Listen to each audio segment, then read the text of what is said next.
latest on stimulus, with lawmakers giving the green light for this $900 billion relief package. How does it stack up to expectation, and do you think that it does enough to build a bridge from now until 2021, when more relief may be ready down the line? So investors will be pleased that the stimulus package was passed and agreed to.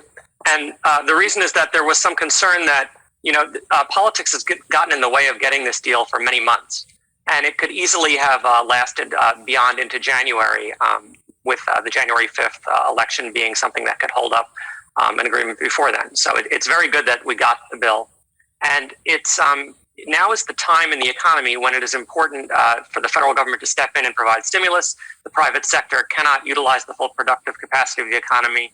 And we know that that condition is temporary, and under that circumstance, it makes sense for the government to step in. So it's the right bill at the right time. And then if you look at the key planks of the bill, they really will perform that in a way that is, we think, efficient and effective. So unemployment insurance, puts money in the hands of households that have a high propensity to spend at a time when job search takes longer because unemployment is higher.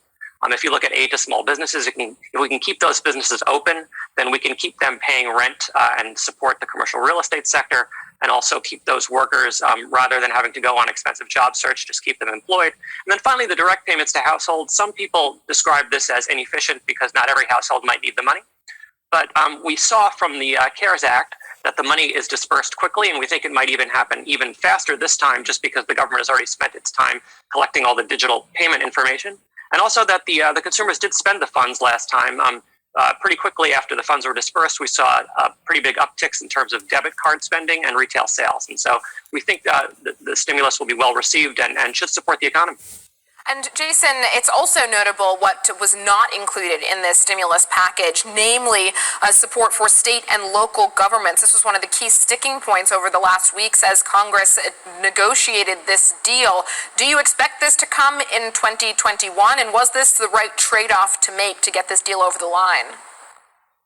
So I think if I were to criticize this deal, it would be the point that you just raised, that it is important for the federal government to support state and local governments. The reason being, in 2021, they will be a drag on the recovery. So we know that they're going to have to raise taxes, lay off workers, and cut services. And there was a similar drag from state and local in the early stage of the recovery in the last cycle. And so it would make sense for a government to provide funds to ameliorate this. And so if we're not getting it now, I'm hopeful that we'll get it in some measure in the first quarter.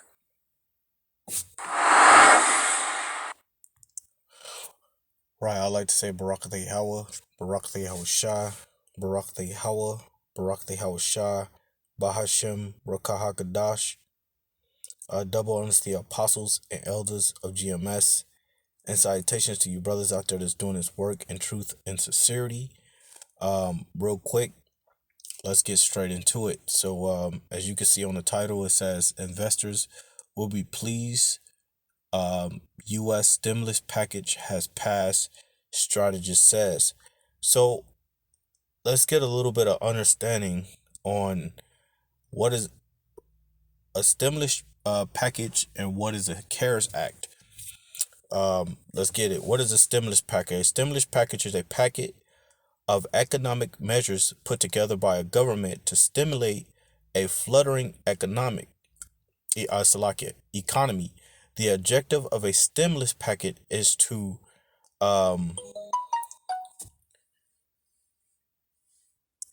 reinvigorate the economy and prevent or reverse a recession by boosting employment and spending. So the majority of the time, these stimulus package are passed to help the economy by giving money to these businesses to keep you people working, right? Because in order to keep the economy going, you need productivity, and with productivity, you make money. With productivity, you get money, you spend money, and it goes back into the economy. So Let's keep going. It says the theory behind the usefulness of a stimulus package is rooted in, I believe that says Keynesian economics, which argues that recessions are not correcting, and therefore government intervention can lessen the impact of a recession. This happens because increased government spending makes up for the decreased private spending, thereby boosting overall uh let's see here. Slocker, bear with me for a second.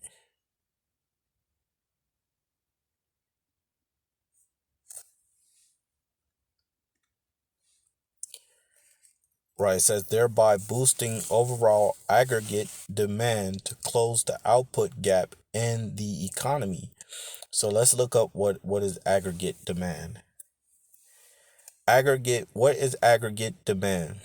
Aggregate demand is an economic measurement of the total amount of demand for all finished goods and services produced in an economy.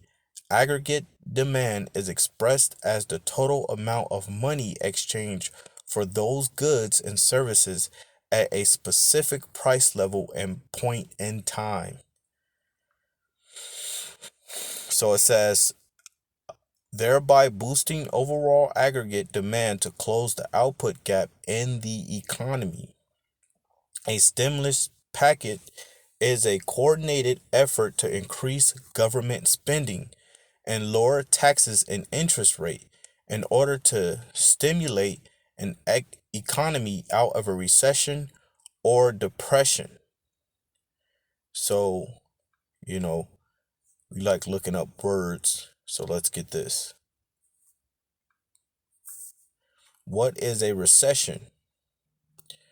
So, a recession is a period of temporary economic decline during which trade and industrial activity are reduced, generally identified by a fall in GDP in two recessive quarters. So that's what a recession is. And that's what's happening. A recession was soon to come even before the COVID-19, due to the fact that the federal government consistently prints out money to try to cover its debt, right? To try to cover its debt and to try to cover its interest, which is practically impossible because the more money you pull out, the more debt you're going to do. You can't pull out more money to cover debt. You're only going to put yourself in more debt. That's why the situation will never get fixed. Now, the COVID-19 was a major part in the economy being the economy declining the way it's been as fast as it has. But even with the COVID or not, the economy was still going to be in a situation like it is now eventually. So again, a recession is a period of temporary economic decline during which trade and industrial activities are reduced, generally identified by a fall in GDP and two recessive quarters. Right? So I'm just getting these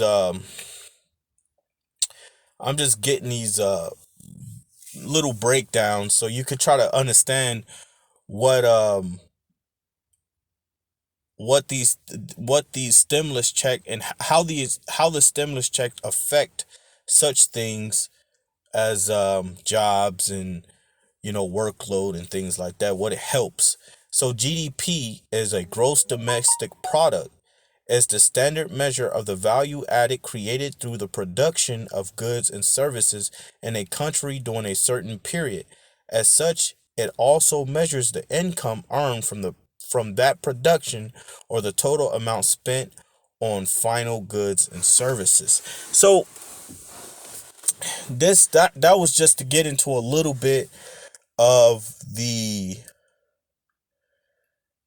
the stimulus bill, GDP, recession, and things like that. So you could get a little bit of understanding of those things and how the coronavirus is affecting these things in America. So in the US. So let's get a little understanding on the CARES Act. I'm not going to go too much into this because I want to get these scriptures out. So what is the CARES Act?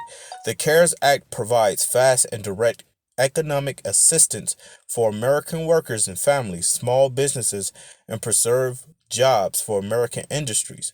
The CARES Act provides fast and direct economic assistance for American workers, family, and small businesses, and preserve jobs for American industries. So you see what the CARES Act is. So the CARES Act is pretty much the money that's coming from the stimulus check, the stimulus bill, and providing economic assistance for businesses and the American everyday worker.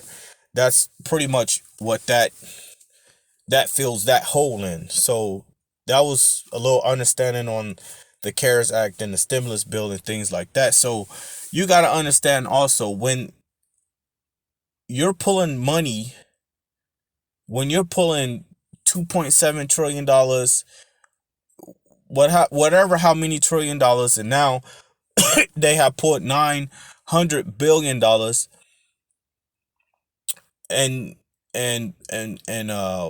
and now they have put $900 billion, and now they try to put it back into these businesses and things like that. You got to think about where this money is coming from. See, when the federal government approved the print money, that money that's being printed have an effect. Everything that has an effect has a side effect. So when you're printing money devalues the fiat dollar, the petrodollar, the dollar, and when it becomes devalued, other nations' money, or however they want to call it, becomes valued. So the nations get more power while America start declining in power. If you can understand that. But pretty much that's what's happening. And when you go into the book of matter of fact, let's start getting the scriptures now. In Salakia, I just wanted to explain a little bit of that because a lot of times economics cannot be understood. So when you go into the book of Joel, chapter 3, verse 9, a lot of this is all in the scriptures. The scriptures deal with economies. The scripture even tell you in Genesis the 47th chapter, the 15th verse, that the money failed in Egypt. So going back into the book of Ecclesiastes 1 and 9, the scriptures tell you, for there's no new thing under the sun. So the same thing that happened then is the same thing that's happening now. And the scriptures tell you in Revelation chapter 11 verse 8, it says for their dead bodies shall lie in that street, which is spiritually called Sodom and Egypt. Sodom was known for what? A lot of sodomy, homosexual, lesbianism, cross-dressing, and things like that. And it was also known for slavery, or so-called Black, Hispanics, and Native Americans, no different than in ancient Egypt. So let's get this. This is the book of Joel, chapter 3, verse 9. And the scripture says, proclaim ye this among the Gentiles, prepare war, wake up the mighty man. And this is a major how war starts too, as economic reasons as well. Because if you have economic decline, then you have less resources to provide for certain certain sanctions within your military, within your armory, within this and this. And once you can tell your opponent weakness, that's when you make a move. So it says, proclaim ye this among the Gentiles, prepare war, wake up the mighty men, let all the men of war draw near, let them come up, beat your plowshares into swords and your pruning hooks into spears. Let the weak say, I am strong. And that's what's happening, is that the weak is now becoming strong, economic wise, military wise, and weaponry wise. The nations are becoming strong. At one point, America the U.S. had the power, and now their power is becoming declining as the Roman and Greek Empire did, and now the power of the nations are coming up. And that's why the scripture says, "Let the weak say, I am strong," because now they have military and economic power compared to America, which is in, $20 trillion in debt and some odd dollars in debt, and economic wise they're falling. You need money to provide for the different well, first of all, you need money to put within your economy so your people don't flip out, because once your people flips out and become crazy and belligerent, they causes a distraction by them burning up things and messing up the economy even more. Then that causes an effect within the army, and the army is that effect of not wanting to go out and stabilize anything. So that's why they have to bring in like UN troops or anything like that. But these nations are starting to turn their back on America. So again, Joel 3:9, proclaim ye this among the Gentiles, prepare war, wake up the mighty men, let all the men of war draw near, let them come up, beat your plowshares into swords and your pruning hooks into spears, and let the weak say, I am strong. So the weak is saying that Russia, China, Iran, South Korea, North Korea, Japan. Japan owns the majority of the U.S. Debt, and they can transfer that debt from the U.S. debt to strengthen their own value of their dollar. So a lot of these things is taking place, man. These are a lot of things you need to pay attention to, because they're all according to prophecy. Like, again, economics is in the scripture. Now, the word economic itself is not in the scriptures, but dealing with economic and economy based things like, money and,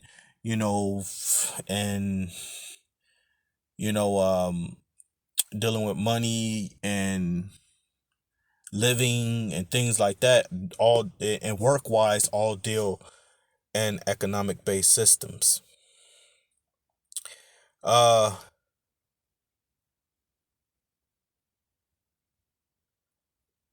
Let's see. This is Revelations 18:15. It says, the merchants of these which were made rich by her, because all nations have had a part of in her wickedness. It says, shall stand afar off for the fear of her torment, weeping and wailing, and saying, alas, alas, that great city that was clothed in fine linen, and purple and scarlet, and decked with gold and precious stones and pearls. For in 1 hour so great riches is come to naught, and every shipmaster and all the companies of ships and sailors, and as many as trade by sea, stood afar off, and cried when they saw the smoke of her burning, saying, what city is like unto this city? And that's what's going to happen, is total destruction to America. This place is being destroyed inside out. Again, economically speaking, this place is being destroyed inside out. War speaking, is being destroyed on both sides. So it's a beautiful thing, man. But pretty much that's all I wanted to get on that, man. I'm not going to keep going. I just wanted to bring up that this is what's coming. A lot of stores gonna be shut down. A lot of people are gonna be homeless. A lot of people are gonna have no food, nowhere to stay. These are the things that's about to come to fruition, because it is prophesied in the Bible. Matter of fact, let me grab these two, and then I'll end it from here. This is the book of Ecclesiastes, chapter 12, verse 3, and the scripture says, and the day when the keepers of the house shall tremble, and the strong men shall bow themselves, and the grinders cease, which is work, because they are few, and those that look out of the windows be darkened, and the doors shall be shut in the streets when the sound of the grinding is low, and he shall rise up at the voice of the bird, and all the daughters of music shall be brought low. So this is what's coming, man. the work is gonna cease, and you can see that already. You know, a lot of things is coming into play with the COVID-19. Then they have a new strain out there. I believe in the UK. If I'm wrong, correct me. But the new strain of the COVID-19 is now the COVID-21. So the Most High is making a lot of moves. A lot of judgment is gonna go out. And again, you know, the grinding shall see, the cease, the work is gonna stop. So again, if you can see, it says, the title says, investors will be pleased U.S. stimulus package had passed, strategist says. So the reason why this video came up is, the reason why the spirit is upon me to make this video is to kind of explain the effect or side effect that's gonna happen because they passed a $900 billion stimulus check, and that's going to have a major effect on the economy as well. So I like to say Barak the Yahweh, Barak the Yahweh Shah, Barak the Yahweh, Barak the Yahweh Shah, Bahashem Rakah HaKadosh. Double honor to the apostles and elders of GMS, and salutations to you brothers out there that's doing this work in truth and sincerity. I like to say Shalom.